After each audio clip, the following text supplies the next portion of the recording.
Imagine a commander that at the beginning of your upkeep every turn, you got to search your library for your biggest, most powerful creature, put into play, and give it haste. That's exactly what this commander deck does. But before I start listing off cards, I'd like to start with how I got inspired to make this deck and the journey that led me to finding this combo. Right? If you don't have a combo piece, he doesn't have a combo piece, you don't want to draw any extra cards. There's the untapped land, and he's going for it right now. Indomitable creativity goes on the stack. Both creatures go into the graveyard, and he's going to reveal cards until he finds the combination. This is a journey that started when Ray Duke was 5 years old, and it is going to culminate in a Pro Tour victory off of this combo deck as he attacks for the full amount of block from Benton, and Reed Duke is your Pro Tour Phyrexia champion.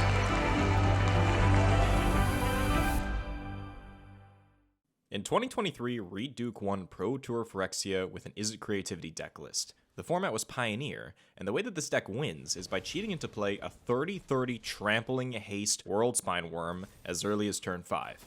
And there we have it, on to the next one. So, how does the deck do it?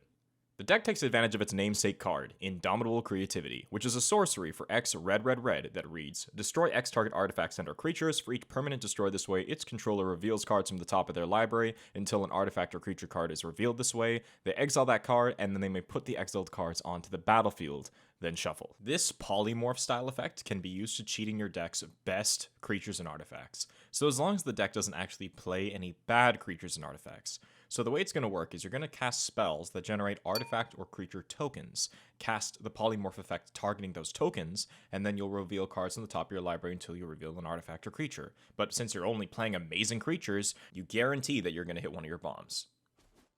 In this Pioneer deck, you're trying to reveal World Spine Worm, which is a 15-15 trample, and Xenagos, which doubles the power and toughness of a creature you control and gives it haste at the beginning of combat, so you can attack with a 30-30 trample, which in Pioneer is usually enough to win the game. Now, the Is It Creativity combo deck is a really fun deck to play. It plays like a red-blue control deck that happens to have an instant win combo that your opponent always has to be afraid of. And I absolutely love the gimmick of casting some random sorcery and then getting a huge hasty creature into play out of nowhere. So I wanted to capture the feeling of this deck, play random spell, get huge creature out of nowhere, and bring it into Commander. So my initial thought was to try and play every single polymorph variant card legal in Commander in the deck, so that way I'd have a very high likelihood of drawing one, and then I can perform the gimmick. After searching through Scryfall, there is a decent handful of cards that do this effect, maybe around 10 that are decent, but the overall consistency of the deck is still going to be pretty low, as you're not going to be able to draw them every single game on curve. Then I thought maybe I can use a commander that's really good at drawing and discarding cards to draw into them, or I could play a commander with black in its color identity so I can play more tutors.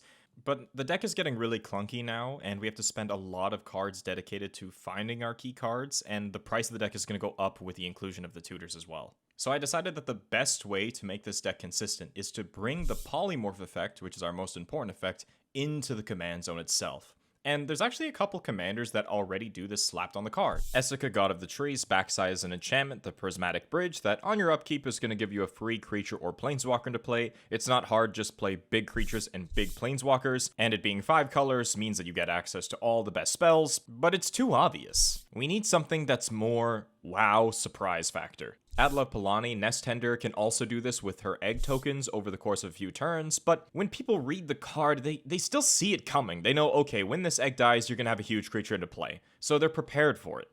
Jalira Master Polymorphist is as close as we have gotten so far, where if you play a lot of spells that generate creature tokens, and then use her ability on the creature tokens to basically cascade into your non-token creatures, it works essentially how we want, but we have to play a lot of spells at that point that generate creature tokens so they can be targeted by her ability, and I'd rather not be playing a bunch of filler token generation cards. Okay, so the card that we're actually going to be using as our commander, and is going to be the pilot of this super cool gimmick, is Plarg, Dean of Chaos. Plarg is a 2-mana 2/2 legendary creature orc shaman, which for the purposes of Commander counts as a Boros card identity card because the backside is a white legend. Plarg has tap, discard a card, draw a card. This is always super useful, great. But the reason we're really playing him is the next ability.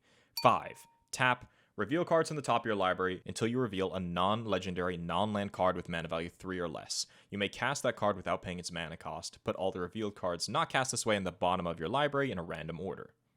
Now, this can basically get us every single time, consistently, our polymorph style effect, so as long as it costs mana value 3 or less, and the deck is not playing any other cards that are non-legendary that are mana value 3 or less.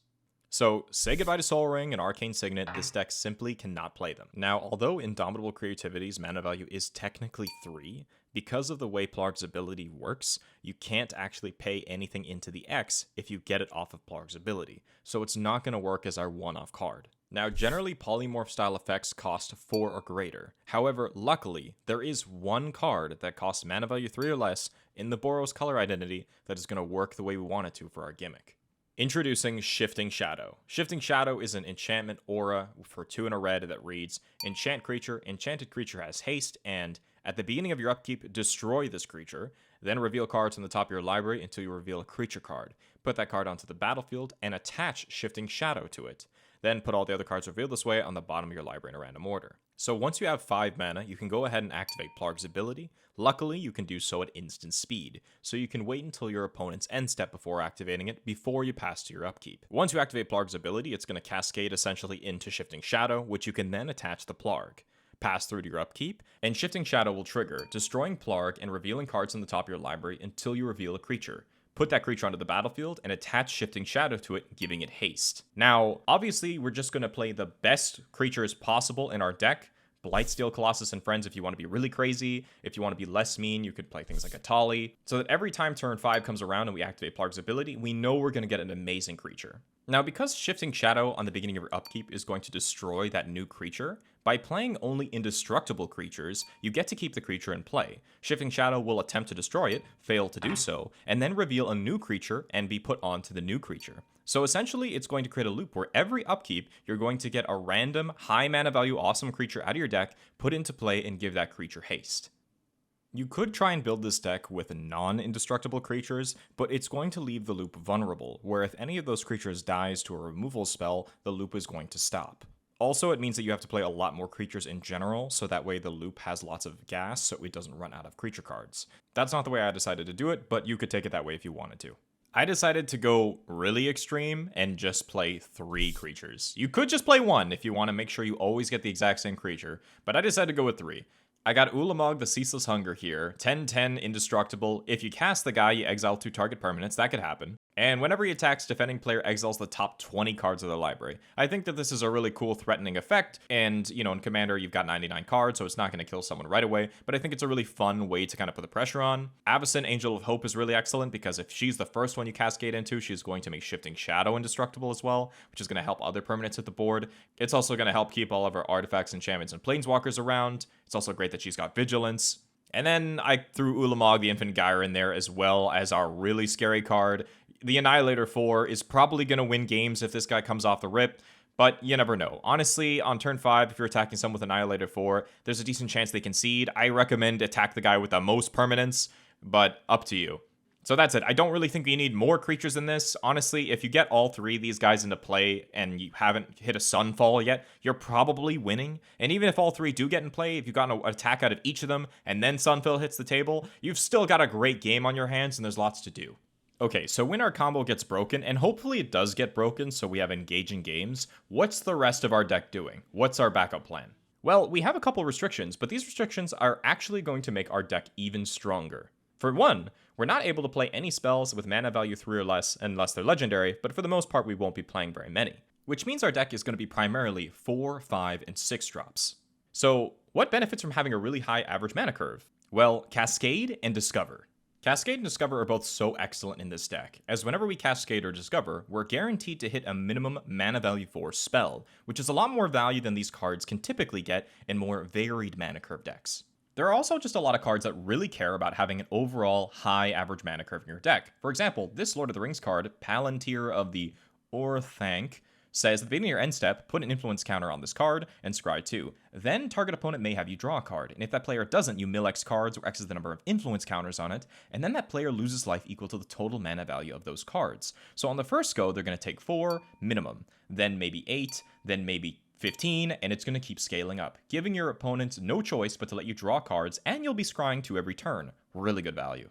Creative Technique is also a really excellent card here. It says, shuffle your library, then reveal cards from the top until you reveal a non-land card, exile that card, and then put the rest on the bottom of your library in a random order. You may cast the exiled card without paying its mana cost, and by demonstrating it, you can let your opponent cast the spell too, and you get to copy it. So your opponent, they get to cast a spell, it may be a cheaper card because their average mana curve will be lower, and you're going to get 2 minimum mana value 4 cards. So for 5 mana, you're getting 8 mana value worth of spells. Really good value. Sunbird's Invocation is a really interesting enchantment that has always had a hard time finding a perfect home, but here it is. Whenever you cast a spell from your hand, reveal the top X cards of your library where X is that spell's mana value. You may cast a spell with mana value X or less from among the cards revealed this way without paying its mana cost. Put the rest on the bottom of your library in a random order. So for example, if you cast a 6 mana spell, you're going to get to look 6 cards deep and cast anything from among them with mana value 6 or less. This card is always awesome, but it's not always super consistent in decks that it's played. But in a deck with a lot of high mana value spells, it becomes super consistent. The new card Triple Triad works very similarly, except you get to play your opponent's cards, also an interesting include. And just when you thought you were done, look at this crazy card. 7 mana, Wondrous Crucible. Permanents you control have Ward 2, so that includes itself, that includes your lands. At the beginning of your end step, mill 2 cards, then exile a non-land card at random from your graveyard, copy it. You may cast the copy without paying its mana cost. So, obviously, in a deck where the minimum mana value spell is 4, the randomness is kind of gone. You're always going to get at least a 4-drop spell out of this, making it an absolutely excellent card. Also, the flashback of Ignite the Future. This sorcery lets you exile the top 3 cards of your library, and you may play them until the end of your next turn. But when you cast it for its flashback cost, or cast it from your graveyard in any way, you get to cast those spells for free. So you're playing an 8 mana flashback, and then if you, let's just say, hit 2 non-lands and 1 land, you're still getting 8 mana worth of cards out of our deck for 8 mana. And more than likely, you're going to hit like a 5-drop and a 7-drop or something. So you're always getting at least the 8 mana you're investing for the flashback, and even more so. You actually kind of want to discard this card because the flashback just becomes so good in this deck. But casting it for its regular cost is also just a good card. So before I move on to the next category of cards that make up this deck, I just want to quickly talk about ramp. This deck needs a lot of mana, especially if it's going to be casting these 6, 7, 8-drop cards towards the end of the game, so we need a lot of ramp. Luckily, we have a lot of great options at the 4 mana value slot. Hedron Archive, Thran Dynamo, Unexpected Windfall, Big Score, just to name a few. Basically, we're trying to play as many 4 mana ramp spells as we can. You could play Smothering Tide in this deck. I chose not to. You get the idea. And the backup plan is if you can't cheat these huge creatures into play, you can just cast them. With enough ramp, late game, we can just cast Ulamog. Speaking of Ulamog, the next category of cards are cards that care about having a really big creature in play. Starting with the most obvious, Chandra's Ignition. Amazing card. It's going to be a one-sided board wipe. It's going to hit all your opponents in the face for upwards of 8 damage. Really easy, solid include. Can't go wrong. Huatli Warrior Poet is also a really cool threat where every turn you're going to be gaining upwards of 8 life, and it's just going to keep staying in play as a threat. And then even if you don't need to gain any more life, you can start generating dinosaur tokens, which is great. I love Seize the Day as it untaps a creature and gives you an extra combat step, and because we only have really one creature or so that we really care about attacking with, you can cast it and then flash it back on the same turn, getting you 2 extra combat steps. And when you have a great attack trigger like Annihilator, for example, it's absolutely just going to destroy your opponent. Lastly, I love Not of This World as a 7 mana spell that counters target spell or ability that targets permanent you control, but it's free if it's protecting a creature with power 7 or greater, and since all of our creatures have power 7 or greater, this is consistently a 0 mana protection spell, so you can confidently activate your Plarg ability on turn 5, cascade into your big creature, and when your opponent tries to disrupt the loop with their Swords to Plowshares, you can just confidently throw out Not of This World even though all your mana is tapped, and have them scratch their head and feel bad. This card is super invisible, and that's why it's perfect. Okay, so the next category of cards I'm going to talk about are cards that help create creatures and contribute to our board, even though the cards themselves aren't creature cards, so they don't mess up our combo. Phyrexian Processor is a really awesome one. 4 mana artifact. When it comes in, you can pay any amount of life, and then you can pay 4 and tap it to create an XX black Phyrexian minion creature token equal to the amount of life you paid the first time around. I highly recommend paying 7 or more life. That way, when you have 7/7 tokens in play, Not of This World in your deck will still be good to protect them. I also think that if you're not paying at least 7 life, you're probably not getting the full value out of these creatures. We're also playing some Planeswalkers that help generate creature tokens. Cards like Hexblade Wallbreaker are cool because they come into play with a creature token pre-attached to the card, so even though it's an equipment card, it technically functions as a creature, and even if the creature is removed, you're happy to re-equip this onto a big Ulamog later in the game. Thunderhawk Gunship is also great as a 6-mana 6/6 flyer that comes in with 2 2/2 tokens, and it only takes 2 to crew, so it itself provides you a 2/2 body, and it provides a body to crew this vehicle, and then when it attacks, attacking creatures you control gain flying until end of turn, so it essentially is 8 power worth of flying across 2 bodies for 6 mana. Pretty excellent. Also worth noting is that after you have Plarg die, you can recast him from the command zone to crew this vehicle if the vehicle is in play and you just need some power. Naturally, it's pretty imperative that we play the role of the control deck at the table, as we aren't going to have that many creatures on board at any given time, so playing cards that help keep the overall creature count of the table low are going to be really helpful for us. So for example, board wipes, which we're playing a pretty good suite of, as well as targeted creature removal, which we are also playing a really healthy suite of. I'd like to point out Ward of Bones as a really excellent card. That's a 6-mana artifact that says each opponent who controls more creatures than you can't play creature cards, and the same is true for artifacts, enchantments, and lands. This is a really excellent card in a spell-heavy deck because it doesn't restrict the amount of instants and sorceries you play, but it is going to restrict the amount of permanents that your opponents are playing. And because generally speaking, we're not a very permanent-focused deck, we're really going to be taking the benefits of this, and no one's really going to be able to soar past us as far as mana advantage or board state advantage. This can also really lock out your opponents if their removal is permanent-based removal. So for example, if their option for getting rid of your Ward of Bones is a Reclamation Sage, and you have the same number of creatures in play, they simply cannot play Reclamation Sage to get rid of Ward of Bones. Continuing on the instant and sorcery theme, because the deck is playing so many instant and sorceries, we're going to play a couple cards that benefit from doing this. So for example, we've got Rite of the Dragon Caller in here to help us generate creature tokens, which of course is important in this deck that's playing so few creatures. And also Chandra's Hope's Beacon is great, as it's going to be able to double up our instants and sorceries and help us dig for more instant and sorcery cards as well.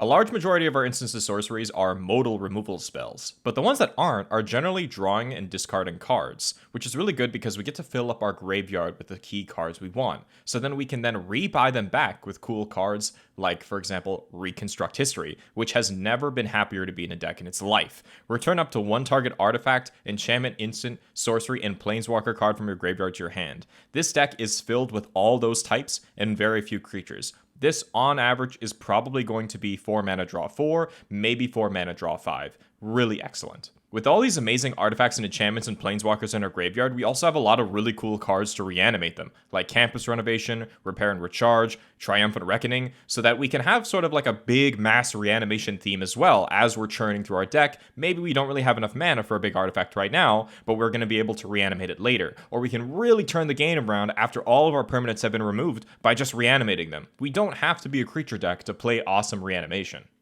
Quick side note, a lot of the spells chosen to be in this deck are modal spells. In a format like Commander, where you do not have access to a sideboard, having cards that can perform multiple roles is incredibly important through a wide variety of games. This value is accentuated even further in a deck like this one that's playing a lot of Cascade, because sometimes you can cascade into a card that doesn't exactly fit what you want to do right now on the board. Like for example, maybe you don't want to cast a board wipe. But with modal spells, you can just choose a different option if you cascade into it so you don't lose that value. Overall, mulligan decisions for this deck. Try to prioritize hands that have a lot of lands in it. Besides playing Plarg on turn 2, you won't be doing anything until turn 4. And on turn 5, you can make a push for the win, so it's imperative that you hit every single land drop. The great thing about Plarg is his first ability is going to help smooth out your hands as well, as you can fix your hand, discard your big spells, look for more lands. Lastly, if Shifting Shadow is in your opening hand, it's a snap keep. It means you can cast Plarg on turn 2, Shifting Shadow on turn 3, and at the start of turn 4, you'll already be attacking with haste with one of your big beaters. If you're thinking about building this deck for your pod, but you're worried it might be a little bit too strong because none of your players know how to play any interaction, you can always adjust the slider how strong it is by just swapping out the big scary cards for less scary cards, which makes it, generally speaking, a really flexible deck for any different pod you sit at. Anyways, I really hope you like this deck. Please leave a comment, tell me what you think. The deck list is in the description. If you make the deck yourself and play it against your friends, let me know how that went, and I'll see you guys in the next video.